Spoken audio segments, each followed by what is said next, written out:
Hi, I am Ted from Fred, Ted and Company, and today we are talking about Montessori appropriate children's books.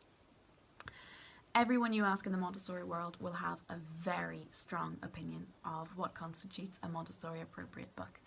And some people will stick very closely to what Maria Montessori recommended, and some people will have adapted it for the 21st century.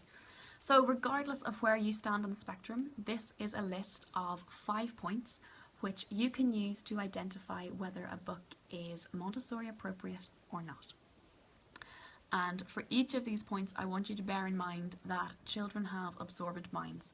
So everything you present to your child will help them see their place in the world, will help them shape their worldview, will help them understand how they should relate to other people. So it's really important that we choose books which will support our parenting.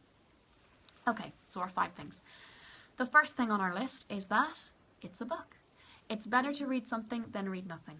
So we can get very stressed about choosing appropriate books, or we can remember that reading a book is a hugely beneficial thing to do with your child. So read joke books, read atlases, read short stories, read poetries, anything at all that your child wants to read is okay. So follow their lead, but make sure you're reading books. Number 2 is that the book is simple. And I mean that from a practical point of view. So the book should be laid out in a very simple manner. There shouldn't be text moving all over the page. There shouldn't be a whole load of cartoons or speech bubbles or text boxes. We want a book that is uncluttered. And that means that when your child is reading, all they're doing is reading.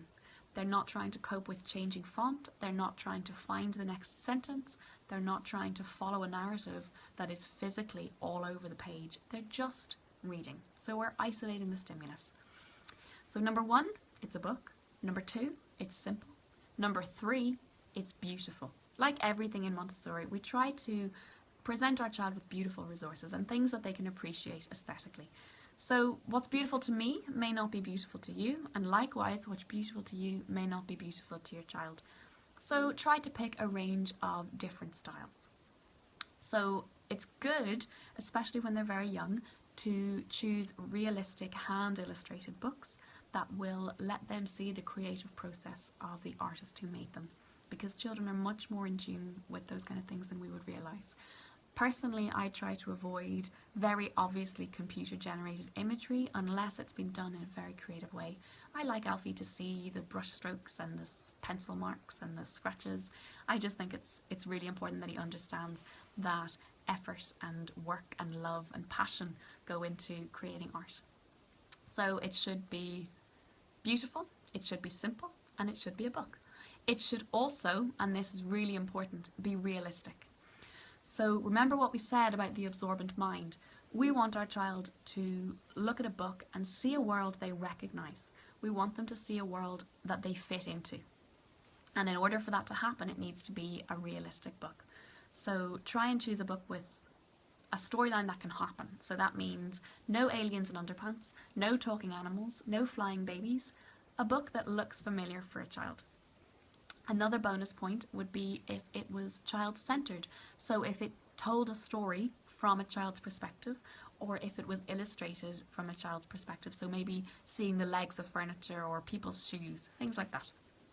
So it's got to be realistic, it's got to be beautiful, it's got to be simple, it's got to be a book, and our last one, number 5, is that it has to be diverse. So very often when you go to the library or a bookshop, you're presented with rows and rows and rows of glossy books, and they all feature middle-class white children, which is bizarre. So try and present your child with a diverse selection of books. Remember, your child is absorbing everything you give them. You don't want them to absorb a monoculture. You want them to appreciate art, appreciate culture, appreciate diversity. So give them diverse books. Also, while we're on the topic, try to avoid books that are really gendered, so boys killing dragons, girls being rescued. I think that goes without saying nowadays, but you'd be surprised how easy it is to walk into a library or bookshop and just go boy, girl as you walk through the shelves.